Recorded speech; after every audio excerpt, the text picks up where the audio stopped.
Hello, everyone. Welcome to Let Me Get the Ace. I am Aaron.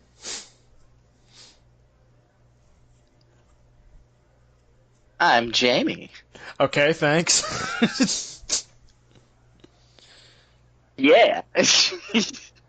Wait, um, Fuck. did you actually do that, or was there just a delay in how long it took for you to hear me?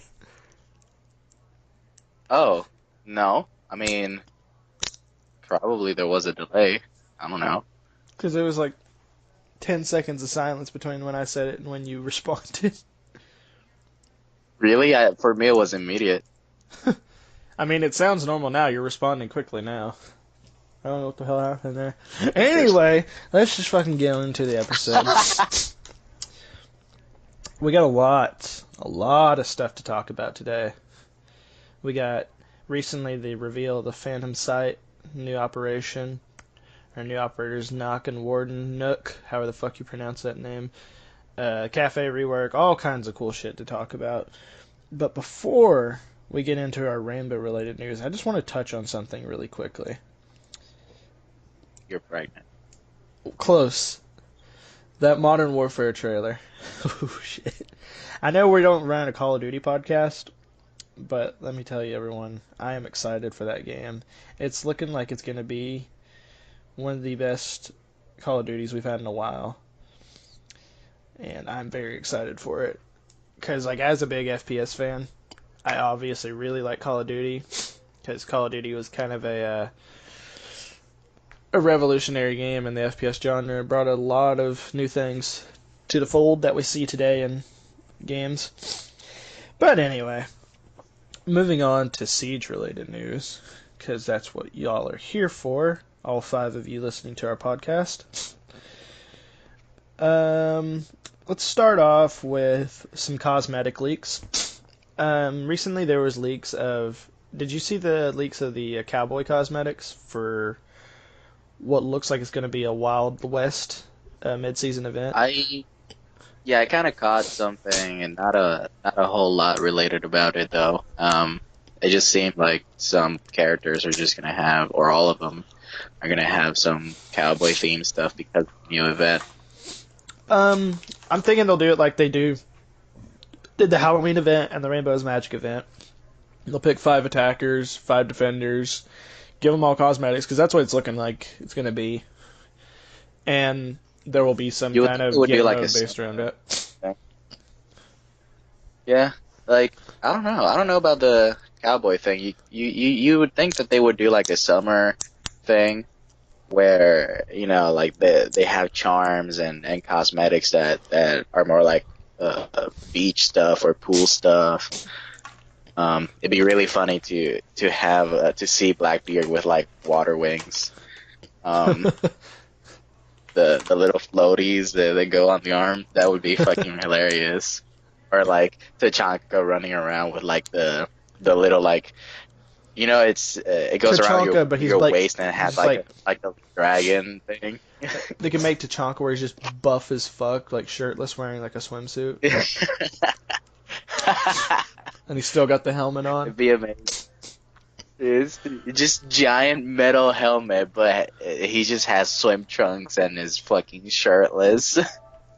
I'm actually turning my PS4 off in the Funny. background here for anyone hearing that. Sorry about that. Um, that would be fucking hilarious though. Um, But I don't what know about the cowboy stuff. It's weird. I'm hoping that it will be a pistols only kind of event, so you can have like a Wild West like shootout kind of thing.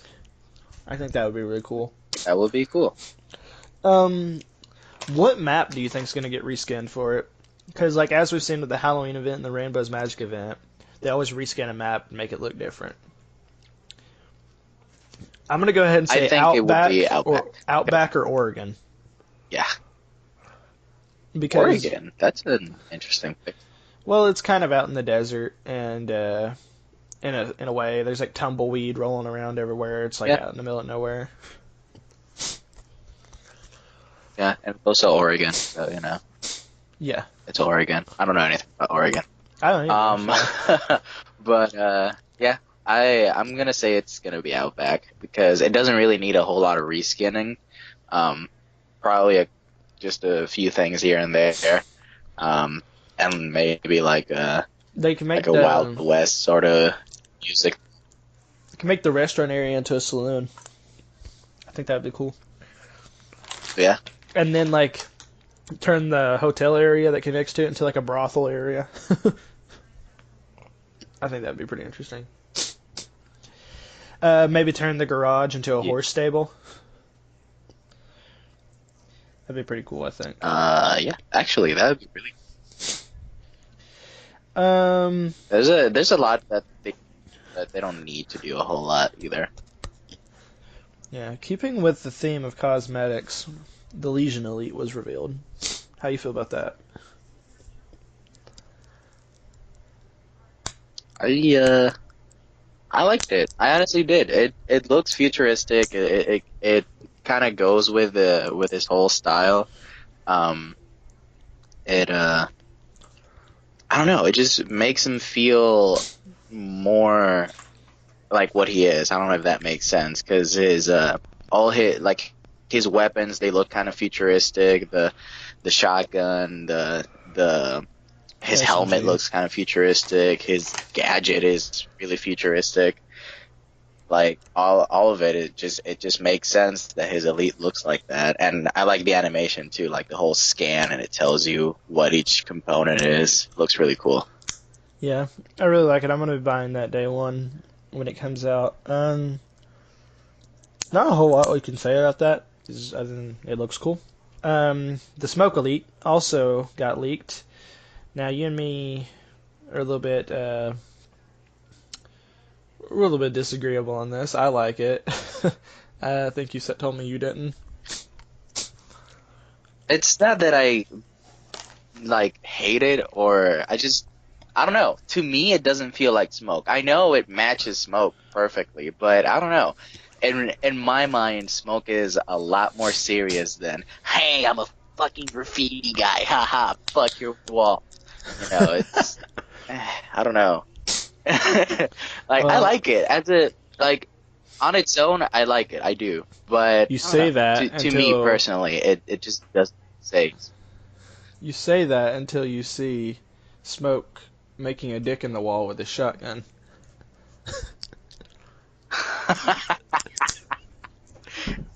I mean, I'm not gonna say that I haven't done that, but We've all drawn but penises yeah, like as in the an elite, I walls. do like. Yeah, I've also done it in Siege. But, I mean, oh, we are talking about Siege. Okay. um, so that's everything about cosmetics. Let's get on to actual changes. And oh wait, no, I got one more thing we can talk about before we get into changes. A little bit of Pro League news here. Uno from Let's Stream is going to be replacing Unas on G2. Now, G2 is generally considered like the best team, even back when they were still part of Penta. G2 kind of absorbed the Penta team, and Penta has a different team now. But Goga, Fabian, and Pingu have kind of been the core since of G2 since the very beginning Hmm. of Rainbow Pro League, and they've had like different guys switch out here and there.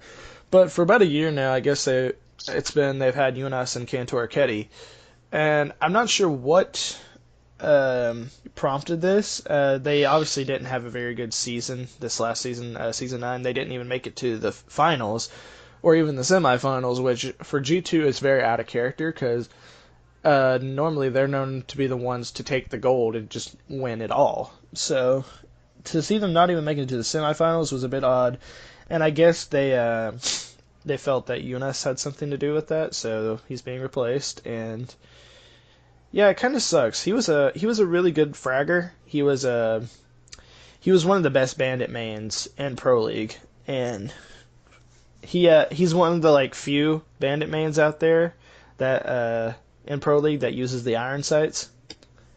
He's been doing that ever since they took away ACOG. um, but it sucks to see him go. I'm No sure. way. Fuck that. Using iron sights. I don't know if he'll be absorbed by another team. I'm sure he's probably going to stay in the Pro League circuit in one way or another, but it sucks to see him leave G2. Hopefully Uno can step up to the plate, though. He's been a very good player over at Liststream from what I've read. I've never really looked too much into them. I don't know a whole lot about their team. I don't really follow some of the smaller teams as much as I do the bigger ones like EG, Liquid, G2, Nora, Ringo, all those guys. So I really don't have any opinion on him. I just hope he can perform. You don't follow Pro League as much, so like I guess you don't really have anything to say about this. But if you do, you can go ahead. Not really. I don't follow Pro League at all. Honestly, whatever I know is from you. Um, but yeah, like I don't know. This Eunice, you said he seemed like a pretty integral part of the team because the previous Pro League games that we watched, he really kind of branded out the team with Pengu and Goga, was it? Yeah, Pingu, Goga, and Fabian have been the core of the team. Yeah, Mostly Pingu like and Fabian. he really rounded up the whole thing out. Yeah, but um, so I don't know. I hope Uno can at least try to his best or her best. I don't really know if Uno is female. Yeah, it's a male. But I just hope they try to their best to fill. Okay, so try his best to fill in for Eugen as you. Sorry, names. Eunice. Just try to fill in for him as best he can. Because honestly, if G2 is now gonna have to start switching out members because they're not as good as Eunice, then G2 could be in for a downfall that they can't recover from. Which would be strange to see because, like I said before, up until like this season, I think they've always been known to be the guys that take like all the gold, and at least in the PC circuit, they usually win the major grand finals. And I don't know how many of the finals they've won. I know they won. I've watched them win twice, and I know they won a huge final back in the Penta days. So that's 3 wins that I know of out of like the 9 seasons they've been playing. I'm sure there's more. But yeah, really interesting change they got going on there. Came out of nowhere. Probably, like I said, though, due to their poor performance in the Season 9 Pro League. Yeah.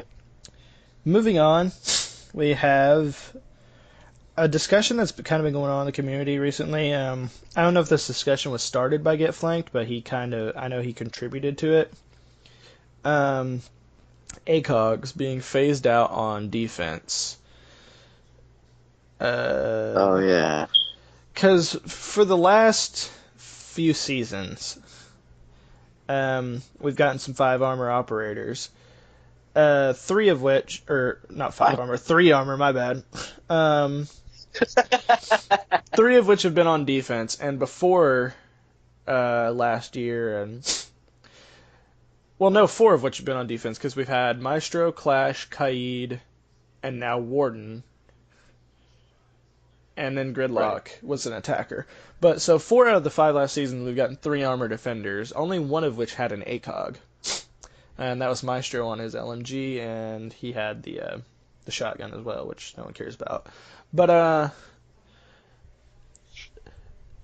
well, yeah, actually no. Kaid had an ACOG, but that was only on his slug gun. But he didn't have one on his SMG, which has kind of been the standard up until now. Clash didn't have one because she had a shield, and then Warden is not getting an ACOG.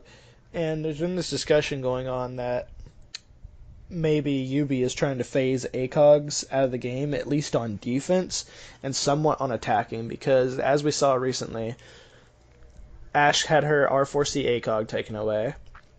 Now our new attacker, Nuck, has an FMG9, which doesn't have an ACOG as a selection for the sites, and we also have been like hearing rumors that Twitch might be losing her ACOG as well. How do you feel about that whole thing? Well, ACOG on defense, like being phased out, is understandable because the defense operators, just for the sole fact that they're on the defense, they're already pretty powerful. And having ACOG just adds on to that because then we have the infamous spawn peeking and spawn killing that is made way easier with ACOGs. I'm not saying that it can be done solely with ACOGs, but having ACOG is a big help with that. And if we're gonna see a phase out or a slowdown on ACOGs and attacking as well, that's going to present a little bit of a bigger problem. Because it makes sense for attackers to have ACOG, because they need to get into the building, make these lines of sight, and hold them. And the best way to hold lines of sight is with ACOG. It's interesting. It's an interesting decision. I am on the fence for now. Between whether or not to agree with the change, but I do find it. I look forward to the results. And as far as Twitch losing her ACOG, if she's gonna lose the ACOG, at the very least, I hope it's just the F2. Wouldn't want to see it on her DMR gone as well. It wouldn't make any sense. Yeah, because with Ash, they only took it away on her most powerful gun. They left it on her G36C, though. Which is not a terrible gun, but it's just not as good as the R4C. So, honestly, I wouldn't mind seeing some of the 3 speeds losing their ACOGs, and leave the 2 and 1 speed operators, keep the ACOG on them. But other than that, again, I'm just kind of on the fence. Yeah. Neither pro or against these changes. Yeah. It's just really interesting. All right. So, personally, I don't have I wouldn't have an issue with taking away ACOG on defense. Leave in the ones we have, obviously. But I don't feel like we need any more, really, in the future. I don't think it really makes for a fair game. And I kind of like the way they've stuck to only 3 armors get ACOG, because it's obviously makes it easier for them to spawn peek, but they're not able to move around as fast, which is like the advantage that the attackers with ACOG would have. Right. I don't know how I'm trying to word this exactly, but I can understand why people would want this, and I can understand why some people don't want this. But I guess I'm kind of there with you. Neither for or against, really.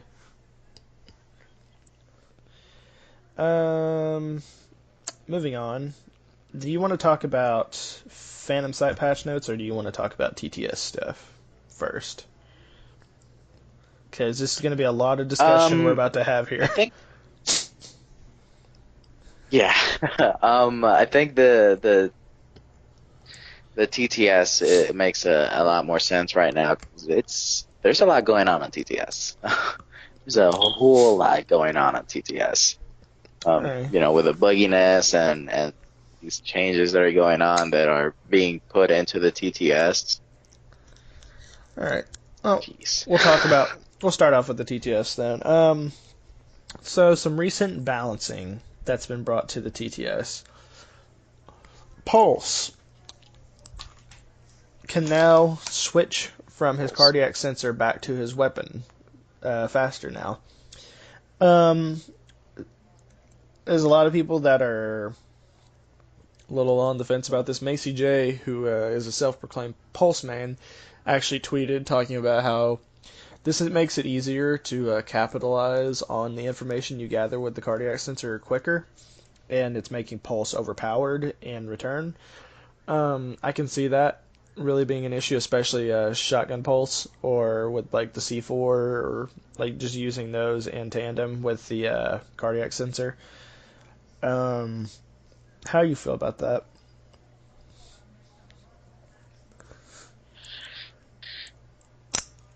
Well, I find myself sort of agreeing with the players that think that this change is maybe not overpowered, but it does make Pulse a lot more powerful. But I also agree with the players that say that it's a good buff.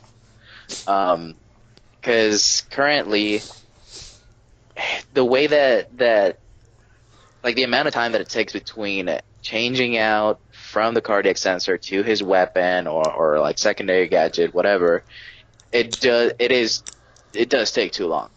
Because if you're in a position where you're actively searching out an enemy, but it's because you don't know where they are and you know they're around you, obviously using your cardiac sensor for information is a good idea. And you already have the disadvantage of a emergency Amber Alert. Thank you, Florida. What? Okay, cool. Jeez, that was sudden. Fuck, where was I? Pulse cardiac sensor. Right. So, yeah, if you already have the disadvantage that since you're already searching for your opponent or the multiple of them, then you already have that thing out. So if they're about to turn the corner and you don't already have your weapon out, that's kind of on you. So by making it faster, you at least have a larger reaction window. And obviously that's not how it's going to be used. It's going to be used so that people can kill, their objective a little bit quicker. But that's what it's meant for. It's meant to search out an enemy and then use that information to kill them, or even just help a teammate kill them. So I agree with both sides, but I am leaning towards this is a good buff. Because I haven't played Pulse because it's too slow. His change time is too slow between the cardiac sensor and his weapon. I've been killed multiple times because of it. Even though they're like a couple of meters away, I'm like, okay, I have enough time, and just waiting for him to just, calmly put it away, just in his back or whatever magic pouch he uses and take out Wrap the it up weapon. in a blanket. By that time, I'm already fucking dead. Get it all nice and cozy. Right, just sing it a lullaby. Yeah, tuck it in. It's ridiculous. Like, it's too slow. This is in contrast to like Clash or Maverick, which it makes sense that for them it would be slower now because theirs used to be way too fast. For Clash, as soon as your shield was no longer on the screen, you could shoot as if you were aiming down sights. And with Maverick, it's kind of sort of the same. So you could poke a hole in a wall and have your gun out before the wall was even completely burned open. Exactly. So it makes sense for them to get slowed down. And if Pulse gets sped up too much, then yeah, absolutely he should be slowed down a little bit, but not to the point where he is right now. Like, he's way too slow right now. So I'm leaning more towards this is a good buff. He needs this. He hasn't been touched in forever, and he needs at least something. And this is a good way to optimize him. Okay. All right. Well, moving on.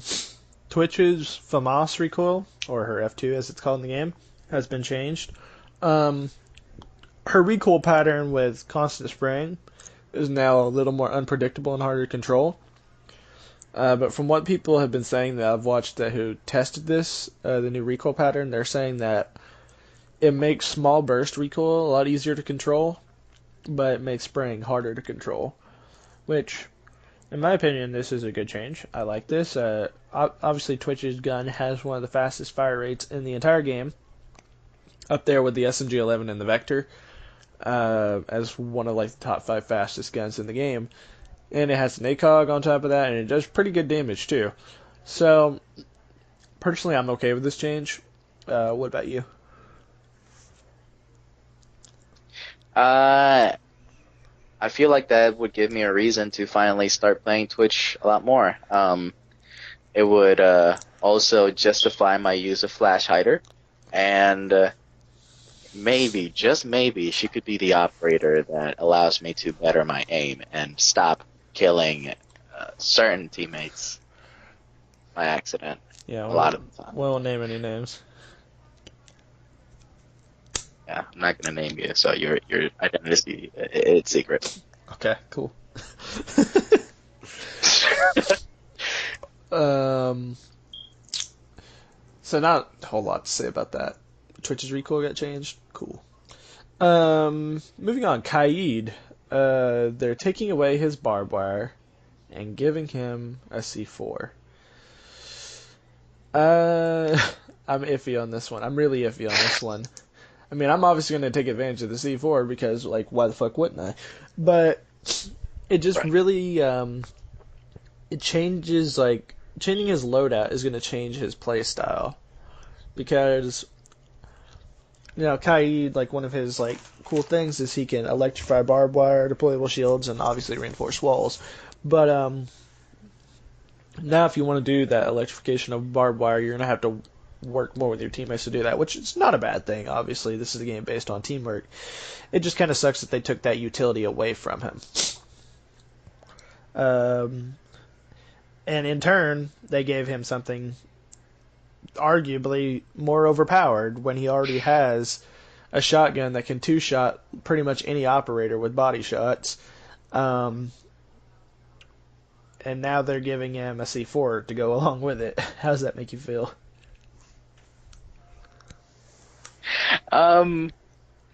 So remember when you told me, I specifically said that's a change, but I don't know if that's the most balanced change, because again, like you said, it's a C4. Not only does he already have impact grenades, now he gets a C4. So either way, he gets some sort of instrument to blow someone the fuck up, and his optional role of intel denial, with the barbed wire being electrified. At least how I would use them is I would put barbed wire on drone holes or on doorways and electrify it so that drones couldn't get through. And I'm pretty sure that a lot of people, used it similarly, as well as electrifying barbed wire from the other side of a wall to maybe not impede, but kind of make attackers think twice about moving through that hall if the barbed wire covers the entirety or most of the hallway.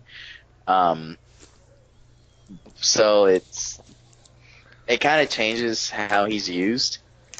But C4, man, I don't think that's the way to go if you want to balance Kaid.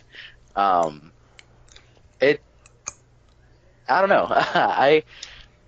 I'm gonna say I disagree with the C4. Like you, I'm gonna take full advantage of it, but I disagree. It's too powerful for Kaid. He's going to be right up there with Kapkan now. Impacts on C4. But I don't know. With Kapkan, it kind of makes sense because he's like an explosives themed operator. So I guess, and he's a 2-speed. And his weapon is not super powerful. Kaid's weapon both his weapons are actually pretty good now. And his pistol is also pretty good. His gadget is really good. Yeah, he's just moving gonna into he's moving into overpowered territory. Exactly. So honestly, if they're gonna keep the C4, sure, but as soon as the whole deployable shield thing gets fixed, I would give him a deployable shield instead of C4 Yeah, I agree with that. because C4 is too much Ubisoft. Alrighty. Next up on the patch notes, let's see, we talked about Pulse, Twitch. Yes, Fuck. no, we got one more thing before we go to Buck. Frost. The HP on her Frost mats has been changed. Yeah. Before, it didn't matter what gun you were using, it took 3 shots to destroy a Frost mat. Now it takes 2.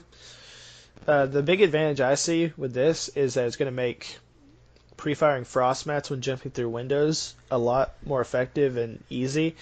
Because I tend to fuck that up a lot. I'll shoot it a few times, but I'll never get that third shot off, and I'll end up falling in the trap and dying because I'm stupid. But now it'll be a lot easier to do. And honestly, I don't know if the developers really anticipated people doing that when they made Frost, like that people would come up with that kind of strat, like pre-firing Frost mats. But it's something you see quite a bit, actually. So I'm really excited to see that come to the game, because Frost honestly is one of the most annoying operators. She's the only operator in the game that can guarantee the deaths of 3 of the people on the enemy team as long as stuff works out just right. So, Like she can at least guarantee an injure. Again, in a really good scenario, she can guarantee 3 injures. mixed with a Legion, Like it. like you can confirm their Yeah, deaths. that's a guarantee. Yep. And honestly, I'm gonna go ahead and say Frost needs a nerf. I don't think she needs 3 mats. I think 2 would be fine. But that's just me. Um, I don't know what to say about that. I honestly don't. I mean, Frost, I Like wouldn't call her I overpowered, can see but it. I would say that she doesn't need 3 mats. Like, that's a little bit excessive. It is. It really is because I've seen it on YouTube and I was unwilling to believe that it would ever work until I tried it out once and only once. If you put 3 mats on the same window, you have it down. I mean, you're gonna absolutely injure at least one person, and if that one guy was not expecting any frost mats and falls into it, if somebody else jumps in through the window to help them out, they're gonna get injured as well. And that's bad communication. I've seen it happen where 3 people will jump in. It is, but I've seen 3 people jump through the same window and get downed by 3 frost mats set on the same exact spot. It's ridiculous. It's hilarious, but it's stupid. So yeah, if you bring it down to 2, it would make her a little bit less powerful on that front. But I believe Frost as a whole is pretty weak. Yeah. So I don't like if they're gonna bring her down to 2 mats, I think they should just overhaul her. Just rework her. They would have to buff her SMG if they did that. I think. Yes. I don't really think at least they- a fire rate. Yeah, I was gonna say I don't think they need to change the damage, but the fire rate. That would be a nice buff. Moving on. Now I don't know if this is like an official thing, but I was watching this compilation, like of all this stuff that was shown off on the TTS, and this guy was showing off how it seems that Buck's C8 recoil, his assault rifle, has been changed a little bit, and it's more of it's like easier to control now. Like a big complaint people really have with Buck is that his immediate recoil is so high, and it's really hard to control his assault rifle, which I've seen that myself a few times playing Buck. But it's looking like, based off this clip that I saw, that it's going to be a laser beam now. How does that make you feel? Um, honestly, it doesn't really make me feel any which way. Bug's recoil kind of needs to be changed, so sure. But if it's gonna be a laser beam, I don't know about that. um, like, sure, do it. If it doesn't work out, then I don't know, put it back to where it was, or find a happy medium. Honestly, I don't play Bug enough to really kind of say yay or nay towards it. And I don't think a lot of people play Bug that much either. I don't see Bug play a whole lot, but I mean, it's a welcome change if they're gonna do it, and if it makes it out of the TTS, then sure, I would play Bug a lot more because any improvement to my aim is very much welcome by everybody involved. So, hey, if it's good, I'll take it. Alrighty.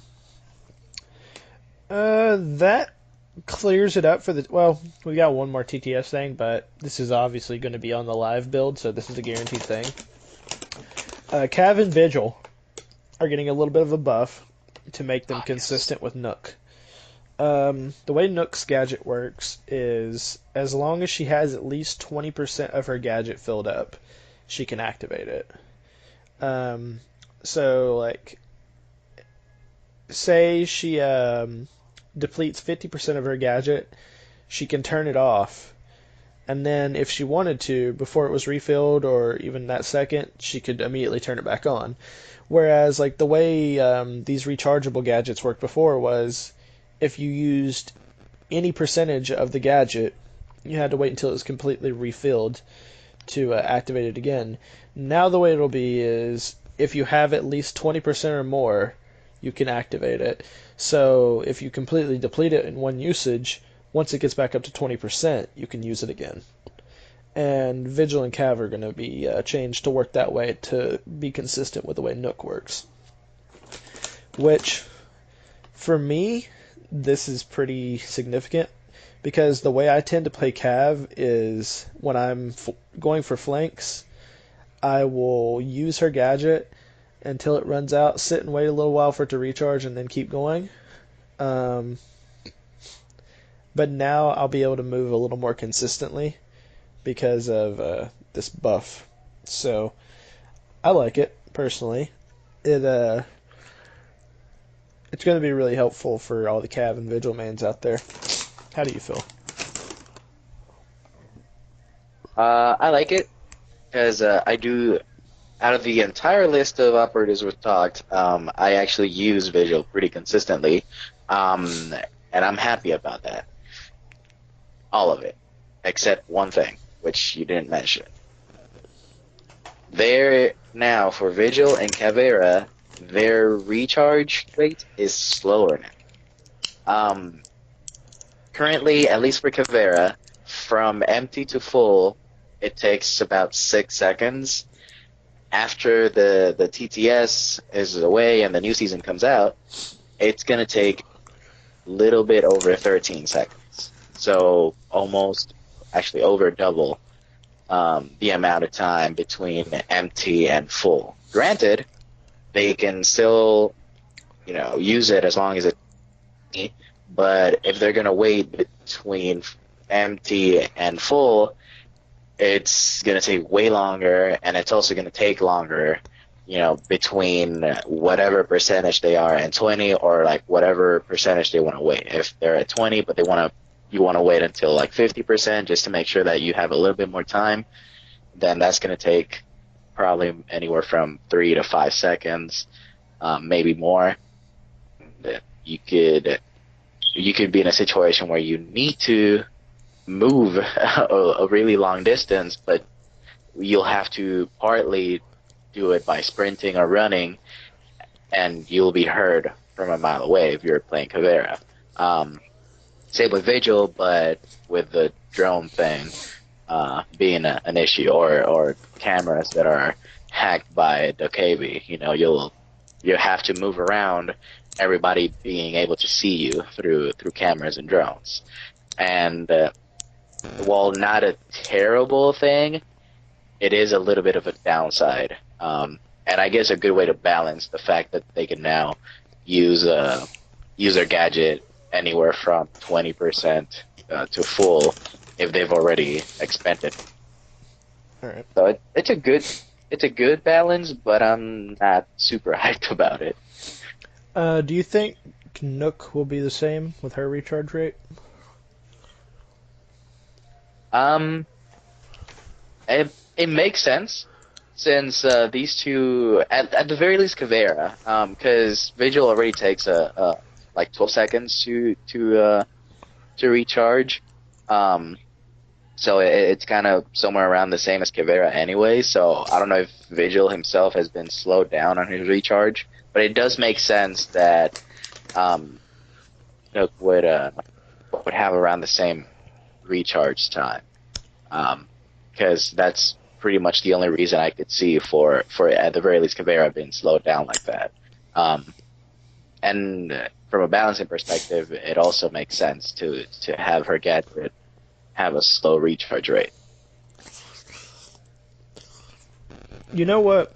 I can't wait to see a Nook and Vigil 1v1 because think about it, neither side can see each other because once all your teammates are dead on both sides, they're not going to be able to see Vigil on drones, and defenders are not going to be able to see Nook on cameras. I guess Nook would still have the It's gonna advantage be because the she's. ultimate V1. I'd say Nook still has the advantage because she's silent. Um, but it's going to be interesting to see. Vigil has the advantage though because his gun is better. So Well, I don't know if I've actually ever seen this or not, but I would assume, as per the laws of physics, that Nook could still be seen through thermal vision. So maybe Maestro slash bulletproof cameras could still see her. Maybe, probably. I don't know, because I've never actually seen a hacked bulletproof or Maestro trying to see a vigil. We'd have to test that out. Um, I think the it way it would works make is the only sense that you could see them. the only cameras that like have any indicator that she's there are the Mozzie drones and the Echo drones, and they have like a vigil effect. And then any other cameras, you see like a glitch where she's at if she performs certain actions. Right. Um, So I guess Nook would have to be especially careful with what she does around Vigil if they're in this 1v1. mhm. Um, Like if she sprints, because you could probably still she see that effect. if she sprints, she glitches, and if she walks through a lesion mine, she glitches every time when she hits it, every time it hurts her, and when she's pulling it out. If she goes through barbed wire, she glitches.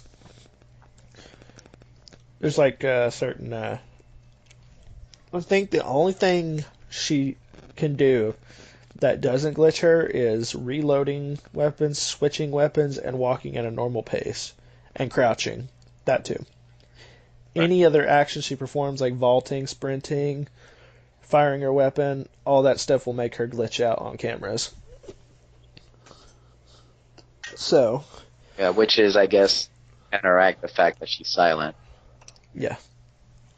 Um, but she has a fucking deagle, so she's still terrifying. Um, moving on, we have some changes to Nook and Warden's loadouts actually in the TTS. Um, so Warden had a deployable shield and Nook had claymores, but since those are disabled right now in the TTS, they have given Nook flashbangs and Warden impacts. A lot of people were actually complaining that Warden didn't have impacts, and he has them now, but sadly he's not going to keep them.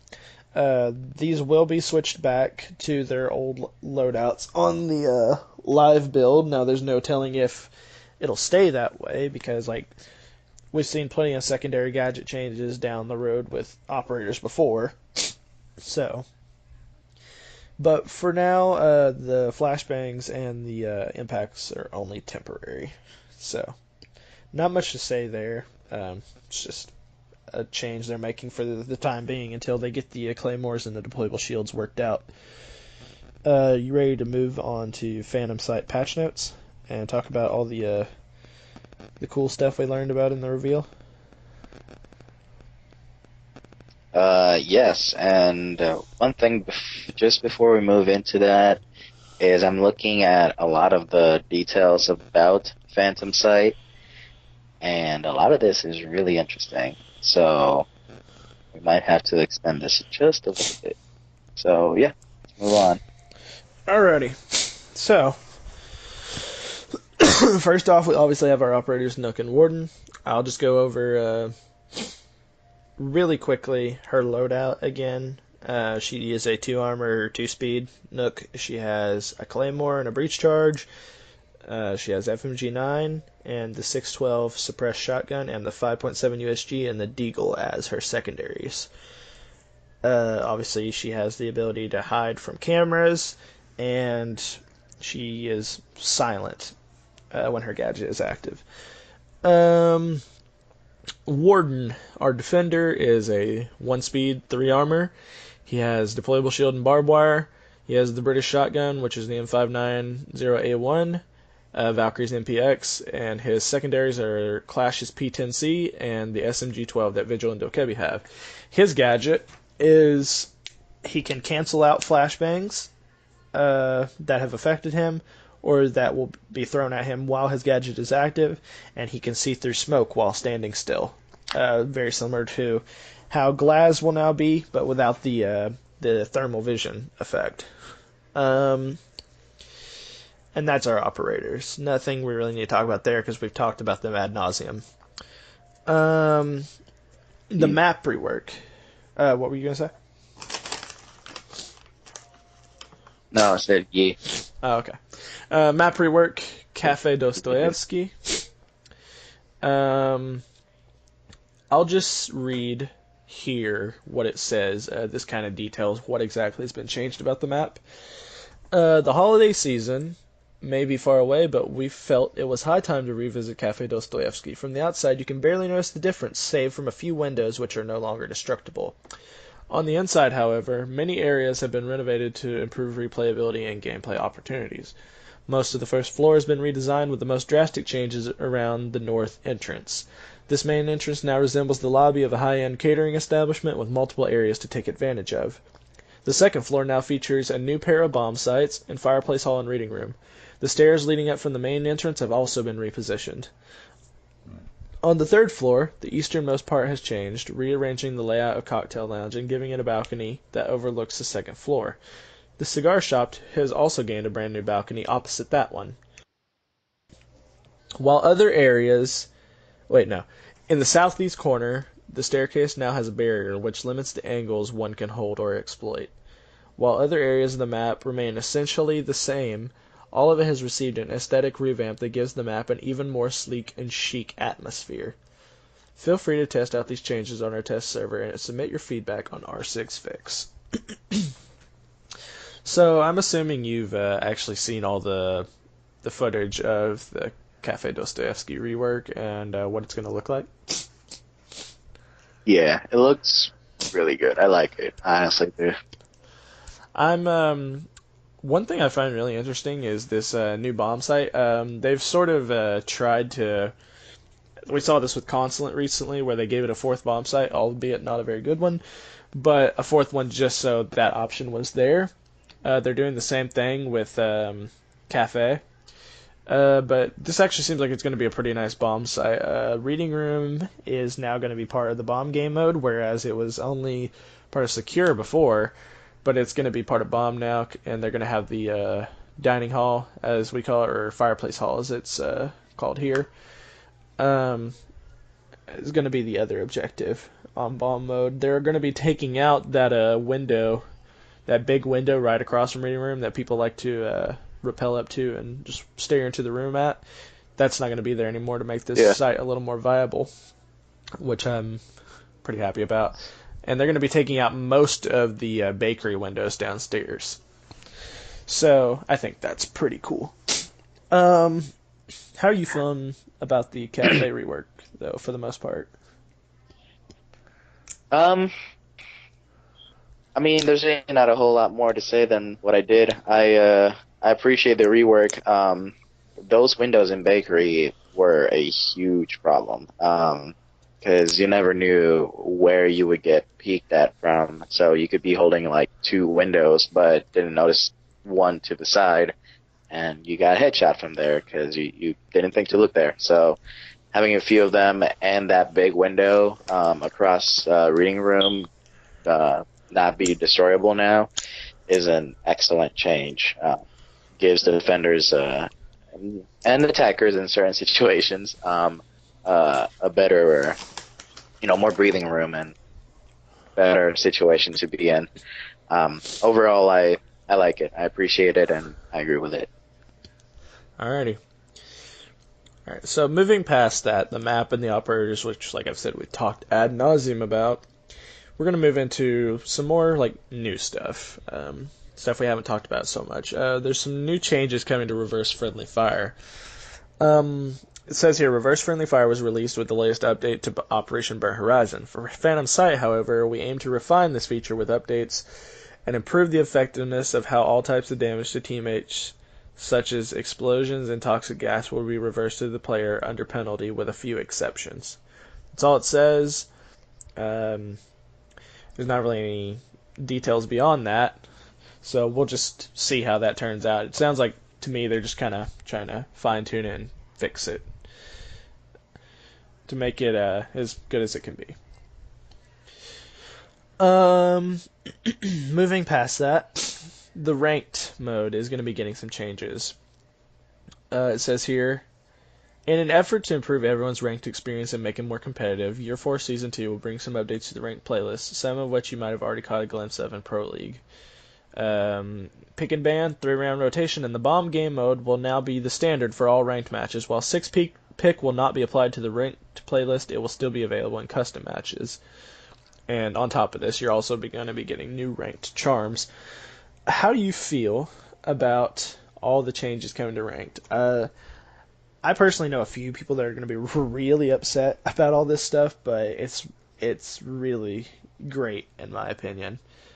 Minus maybe the 3-round rotation. Yeah. I'm kind of a little iffy about 3-round rotation thing. Let's just get into this. Obviously, pick and ban allows the attackers and the defenders both to ban an attacker and a defender, making a total of 2 defenders and 2 attackers. It's 4 operators banned for the entirety of a match. 3-round rotation means you will be playing on one side of a match for 3 rounds in a row. So if you start off on attacking, you will attack 3 rounds in a row. If you start off defending, you'll defend 3 rounds in a row. And the way it's going to work is that if you go into overtime, so it's 3-3, then you will switch roles for the overtime rounds. You will go back and forth.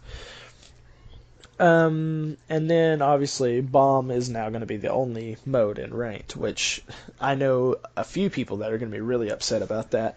Personally, though, I don't have an issue with it, as bomb is the most balanced and competitive game mode in the game, so it makes sense that it would be standard for ranked.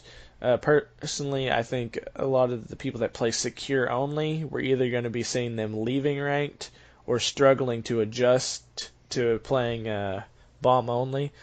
I know a couple people like that myself, but I'm not going to name any names here. How does it make you feel, all the changes coming to ranked?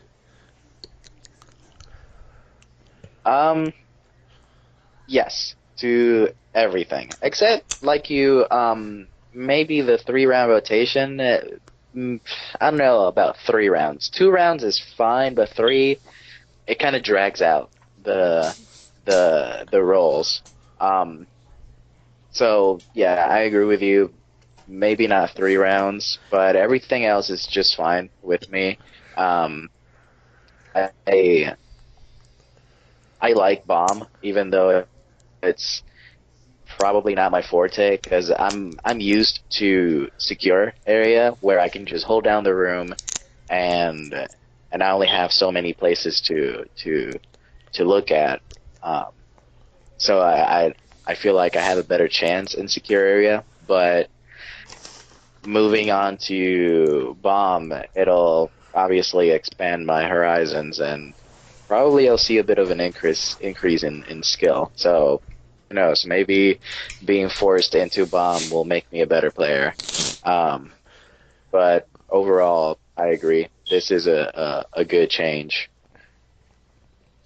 Um, this might come off as a little bit assholeish, but I can't wait to see all the secure only players. Like people that only play secure. I can't wait to see them squirm when they have to I mean, adjust to playing bomb only, because a lot of people that play this game don't read the patch notes. So all of this stuff coming out is going to be a big surprise to them when the new season comes out. Like, there's going to be a lot of see, people that didn't know I have anything hope about for this. I have hope for them because most of the people that play secure, they play because they can just focus on kills. So you're gonna see either secure only people leave, and you're also gonna see secure only people become the fraggers in bomb. So we might see an influx of really good kill only players go into bomb, which although is not the main focus of the game mode, um, it is something that can help because if you see one guy on the opposite team start taking down all of your team, and it's just like you and one other guy trying to plant, you're gonna have to think twice about it. So, it's gonna be an interesting change for all people, included. And then nobody plays hostage, so I don't know. Maybe those are all of them are gonna leave. I don't know, like, I feel like I see a big difference in skill across playing secure ranked and bomb ranked. Like, when I go into bomb ranked, I feel like I see a lot more like smart play and like tactical play, whereas in secure I see a lot of really dumb plays. That's why I'm worried about like those people transferring over to bomb, is because they're not used to actual like objective based play. They're used to trying to get kills, and that has like just like made it to where they don't play smart in most cases, because like there's really only one objective on the map that they're focused on.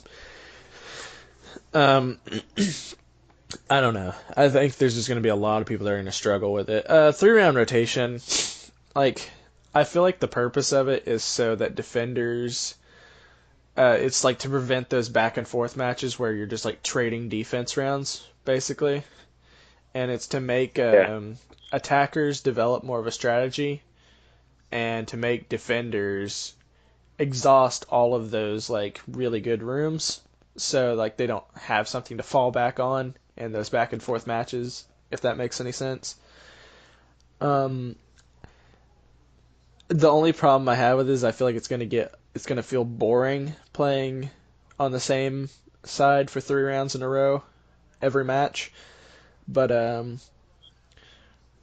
I guess it will encourage people to change up their strategy when if they're like if they lose a room and they need to defend it again like immediately the next round, they can change up how they defend that room. Or if they need to do like the same thing in attacking, if you need to attack a certain room, like just change up your strategy if you lose on attacking, because you know they're gonna, yeah, you know what I'm saying. um yeah, yeah, yeah.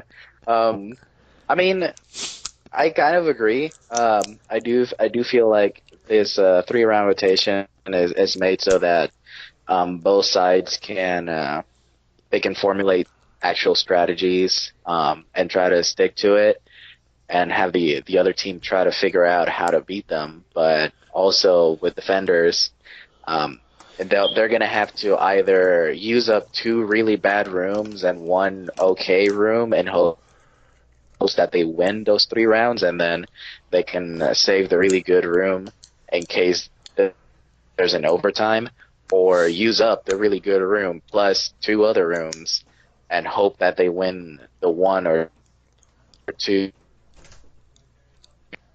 Hope there is no overtime, um, or whatever the case may be. You know, it's I don't know. Like I said earlier, 3 rounds is I think it's too much. Um, because like you said, it might get boring, or it could potentially make the game even longer. Because then you could go into double overtime or something, you know, and it could make the games even longer than they already are. Because now you could go at what up to like 7, 8 rounds in ranked if you keep, you know, one upping until you finally break the threshold for wins. Um, it's ridiculous. Like Also, a I don't concern know. I have with this is that like some people are just inherently better at one side than they are at the other. Like I think I'm a better defender than I am an attacker, and it's gonna make for 4-0 wins to be a more common thing. I feel like, Yeah, because like you'll be out like if you're a really good defender and you can carry a defense team, you're 3-0 if you get defense first. But if you struggle with attacking and you have to go against a team that's good at defending, then you're down 0-3, and that's going to put a lot of stress on players. I feel like because honestly, in yeah, this game, but I feel like defenders have an innate advantage for being inside the building and having the enemy team come to them. yeah, I mean, yeah, like it's true. I think this will because I mean, ranked isn't supposed to be a walk in the park, anyways. Like it's already stressful enough as it is.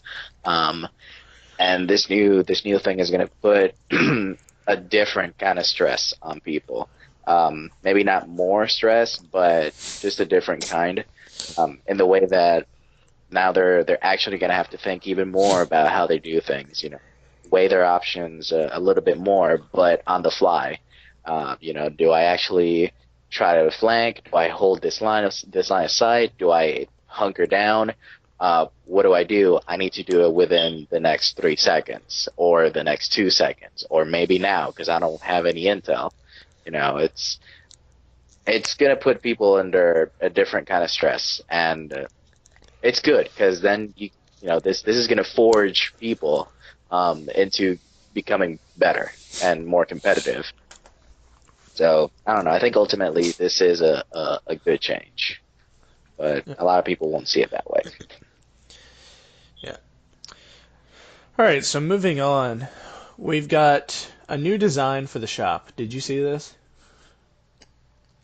Um, Yes, it looks amazing. Love it. Something cool about this is that it's going to be personalized to each player what it's going to show you.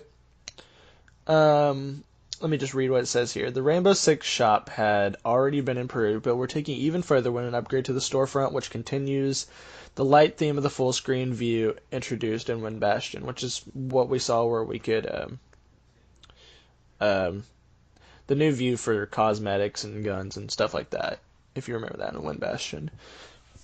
At the top, you will find our featured customization items. Immediate below, there will be a varied set of recommended items chosen specifically for you. And at the bottom, you'll see all the same categories as before, clearly displayed, such as bundles, uniforms, boosters, and more. The navigation still works the same way, so take a look around and let us know what you think of the revamp. Basically, just a quality of life change. I like it. It looks pretty cool, and I'm looking forward to it. Yeah. I kind of wanted to see how they're gonna personalize the storefront for you. Maybe it's gonna be based off the operators that you've played recently, or the one operator that you last played. Kind of like how Sam, the AI from the Ubisoft Club app, um, maybe that because uh, even though Sam needs a little bit of tweaking, it will recognize the maybe not the very last map, but one of the maps that you recently played, or one of the operators that you recently played. So I don't know. Maybe it's gonna use kind of the same system, but I guess we won't know until it comes out. Yeah. Um, After that, we've got Legion Elite, which we've already discussed. Um, we've got the seasonal skins for Phantom Side. Did you see those? Yeah, The They look cool. interesting. I like There's like a the kind red of and black crafty. one. Yeah, that one looks really cool. I like the kind of sheriff one. That looks really cool. A lot of different people on the TTS have been really enjoying this ice cream cone one. It's all right. It, I mean, I'm not opposed to it, but I feel like this should have been brought it with the Rainbow is Magic thing. Yeah. Um, but I like it. I like the not so serious twist that it has in contrast with the rest of the game. Yeah. Um, After that, we I don't, have. Sorry, keep going. My bad. no, it's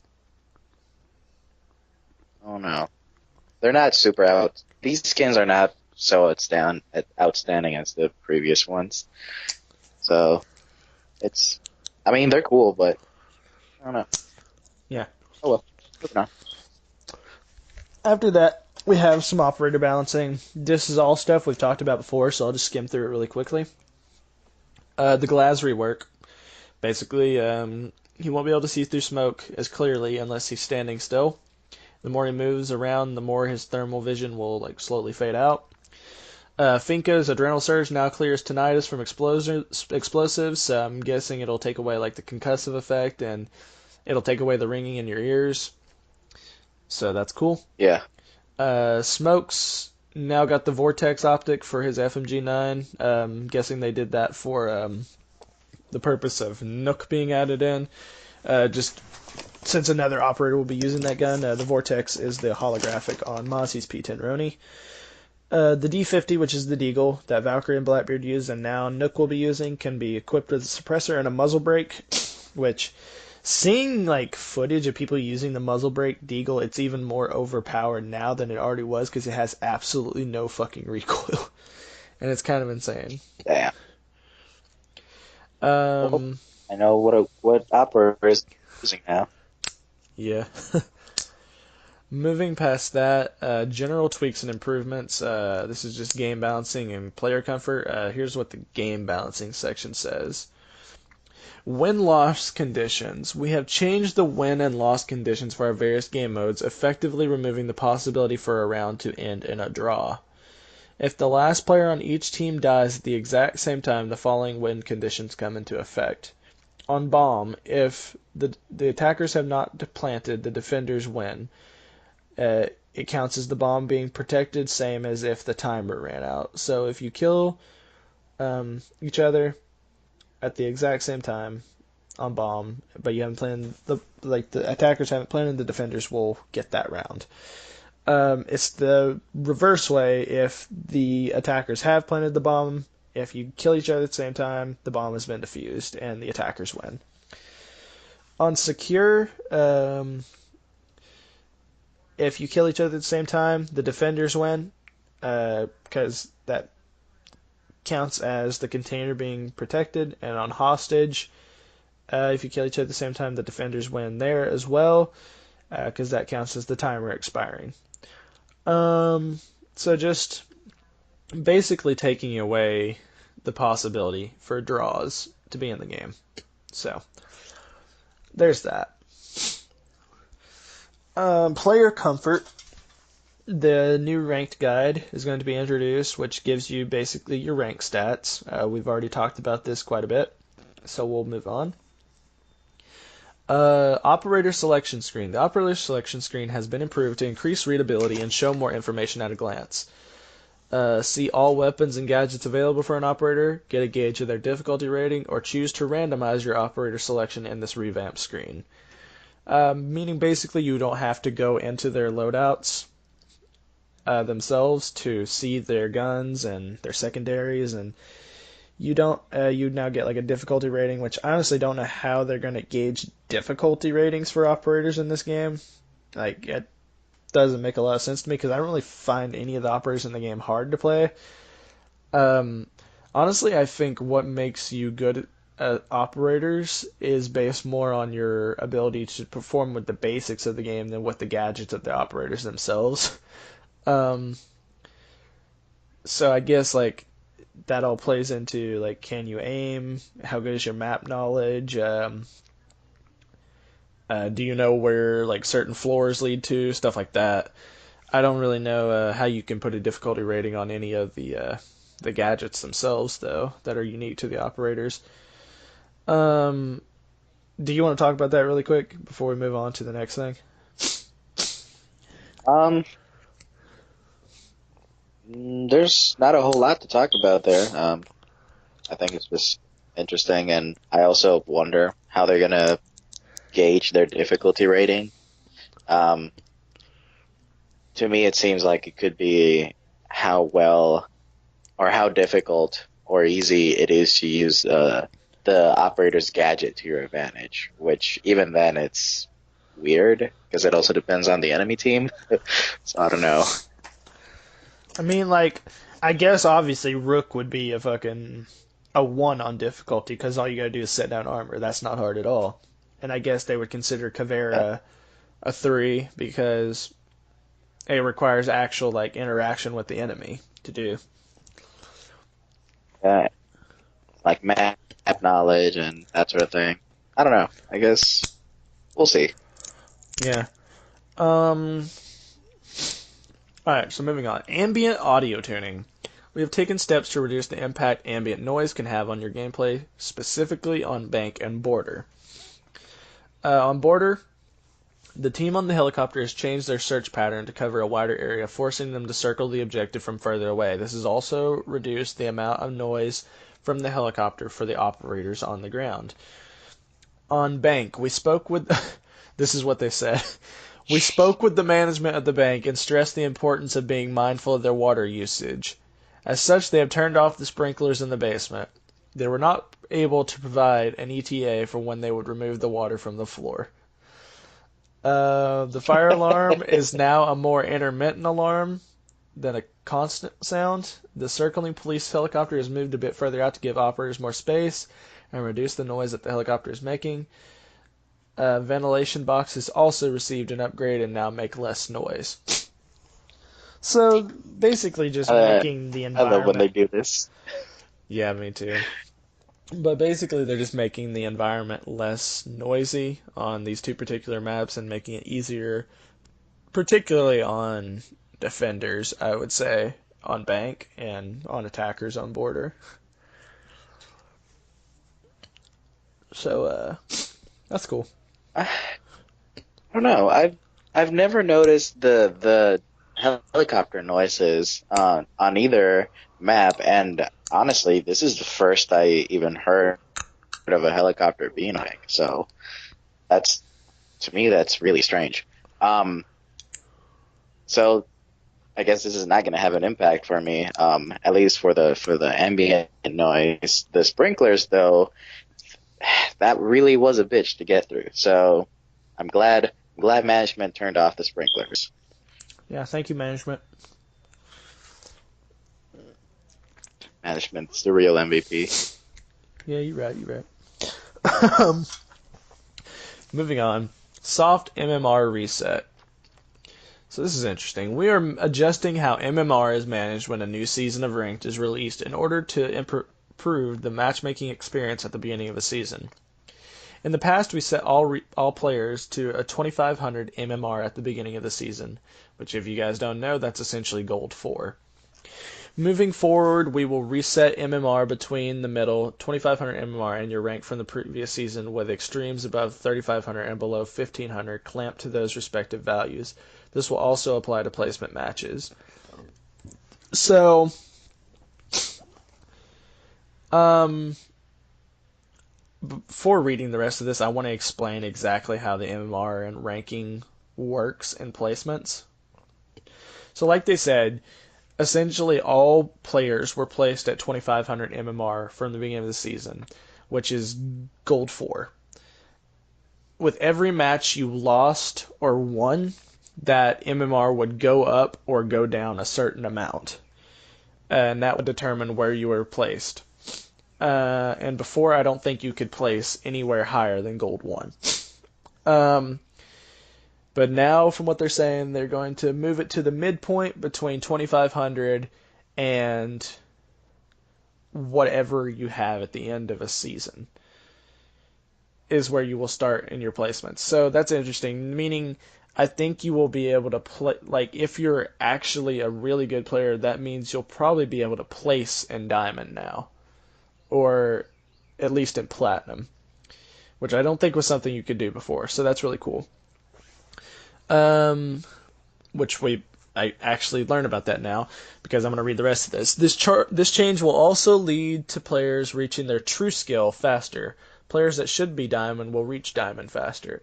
We understand that some players, particularly those at the extreme high end of Diamond, would like more of a grind implemented for attaining the higher ranks. We have heard these concerns and are working on how to provide that type of experience for those who want it in the future. So, like, this is something that's going to be, like, it hasn't been publicized too much, but I'm really happy about it because, like, there's a lot of seasons where I feel like I should have been a higher rank than I was.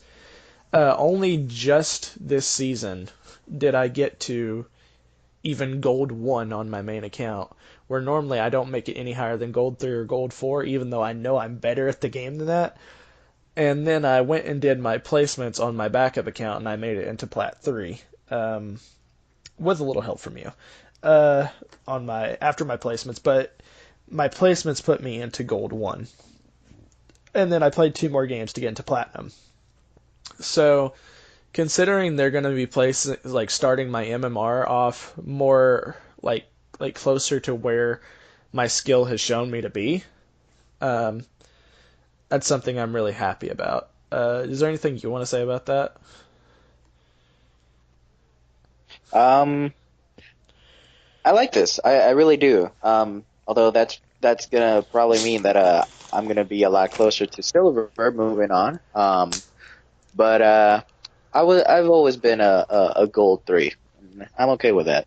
Even though my very first season playing ranked, I actually placed gold 1, but I'm a gold 3. I like it. Just average. Alrighty. um, Moving on. Menu loading times. We have adjusted how we manage loading items in the menu. This has had the result of reducing the delay between selecting different weapons, attachments, and other items, leading to a smoother flow overall. So basically just making it to where, like, when you're picking your operator and you need to change your attachments on your loadout and stuff, that loads faster so you can get all that done before the round starts, which I'm happy Yeah. about. Because I don't know if you noticed, but, like, if you watch PC gameplay compared to console gameplay, console menus take a lot longer to load than PC menus. So I'm glad this Uh, is. it's also cons. Well, yeah, but I'm just glad it's being worked on because this will help us peasant console players out a little bit. Yeah. Um, this is something that's been really publicized on the TTS that a lot of people have been talking about. Observation tools visual feedback. We are adjusting the indicator light colors on defender and attacker observation tools to be more consistent. Moving forward, observation tools controlled by defenders will be blue, and those controlled by attackers will be yellow. Which is kind of weird because that's like a little bit backwards with how the color scheme works for the attacker and the defender side, but whatever. Additionally, observation tools that are under the effects of Vigil or Nook are now white. Ultimately, our goal is to ensure players can easily recognize a friendly, hacked, or enemy observation tool. Um, the following gadgets and tools have had their light colors changed to follow this design. Regular cameras, Valkyrie cameras, regular drones, Maestro turrets, Twitch drones, Mozzie's hack drones, and bulletproof cameras. Personally, I think this is kind of an unnecessary change. Like, I thought it was fine just the way it was, and I Yeah. don't know why they felt like they had to do this. Because, like, I don't ever get confused, like, what side the cameras are on myself. So, like, I don't know why this was necessary. Like the only way I can see that making sense is for like default cameras where they will shine red either way. Um, so I guess that one makes sense. But if you're getting spotted and you look around and the only camera around is a default camera, then you kind of know. But it doesn't. I don't know. It seems overly It's a like way they. to, I guess. It seems like they overcomplicated something that was so simple already. I think it's just a way to make it a bit easier on newcomers. Because for us that have been with the game for a year or longer, um, we already know the intricacies of the game. Um, so to us, it's obvious, but I guess it wouldn't be for newcomers. So people that are coming in new this season, or even people that are anyways confused by it, they would they would benefit from this, and this would help to bring in more players into the fold. So it's a good change, not a necessary change, but it's a good change. I mean, honestly, I think this is going to confuse me into shooting out friendly cams more often than not, because I'm so used to. It's yellow. Is that fuck it, shoot it, -10. Damn it.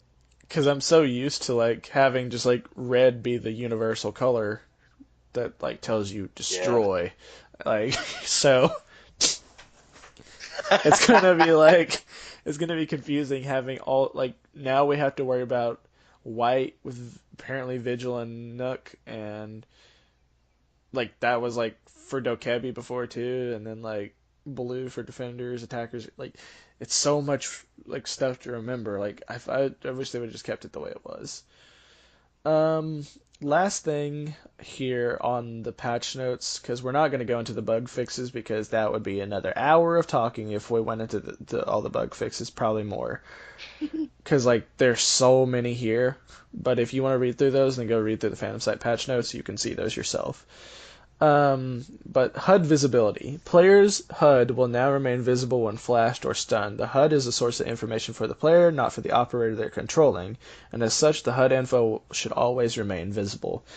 So, just basically a quality of life change. You can keep up with whether you've ran out of bullets, you can keep up with whether you're being currently shot and you're about to die when you're flashed.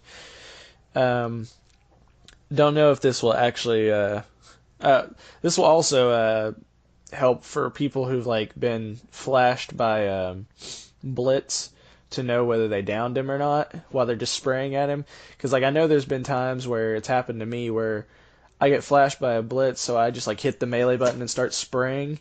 And when I'm unblinded, I'm still spraying, and I look down and you're like, oh, you're down. I did it. So you'll be able to keep up with stuff like that too now, which I guess it's cool and all. Like, not a bad change, not a amazing change either. It's just something comfortable. Um, that's pretty much everything for the patch notes. Which brings us to the end of all of our news. Is there anything else you want to say before we go ahead and close this episode out, or is there anything else you wanted to talk about? Um, I think, and I say this with every defender that comes out, except with Gridlock. I think I'm actually going to be using Warden a whole lot because he seems like a really good anchor. He's not meant to be moving around because his gadget, you don't see random rooms getting flashed or smoked out. Although if Warden is suddenly used to roam around, then you probably would see that a lot more, but I doubt it.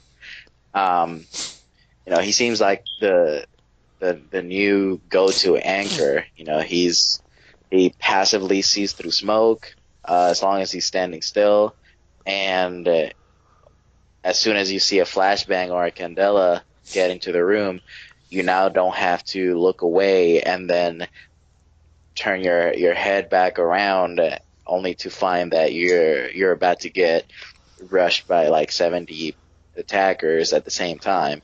It's just one button press and you're good. So I'm looking forward to this. I like Nook as well, but I think Commissioner Gordon is my boy here. I think Nook is obviously going to be the most powerful between the two operators. I honestly think Oh yeah, Warden is going to be a little bit underpowered, especially in the case that he has to go against a Glaz, because with the new Glaz rework, Glaz has the advantage still over Warden, because the whole like being able to see through smoke and moving around and that affecting your visibility, that's something that's applicable to both Glaz and Warden. But the effects of moving around on your visibility through smoke are more extreme on Warden than they are in Glaz. So, if a Warden and a Glaz get into a gunfight through smoke, Glaz is going to have the upper hand, which I would like it to be more balanced to where like movement affects them both equally. But as it stands right now, that's not how it is. So, well, and on top of that, I like, mean, Glass is no longer a fragger. well, yeah, but I'm just saying, like, it's not a fair fight there per se. Yeah. And Warden just seems like I'm gonna play him. I'm gonna give him a try. It just like seems like he's gonna be very situational. Like he's not an operator you're gonna play way too often. That's just the way I see him. Uh, like I can't really see picking Warden for his weapons because I mean if you wanted his weapons you would just play Valkyrie or Mute or Smoke. Like his secondaries Yeah. aren't anything amazing really. So like I can't obviously can't see you picking him for his secondaries. Like I don't think anybody picks an operator for their secondaries other than maybe Blackbeard or Valkyrie for the Deagle or Kaiden Nomad for their pistol. Like those are the only things I can think of though. Um, but I don't see Warden getting nearly as much play as Nook. Um, I think in the long run, Nook will be the one that will obviously outshine Warden. I think he'll get buffed or changed up a little bit in the future, but for now, I don't see him being anything amazing. But that's just me. Yeah. Well, but yeah, that's pretty much it. Yep, that pretty much covers everything we have to talk about today. So, you ready to close it out? Let's close it out. All right, everyone. Thank you for listening to this episode of Let Me Get the Ace, and we will see you next time. Buff Tachanka! Bob Jonka. See you guys.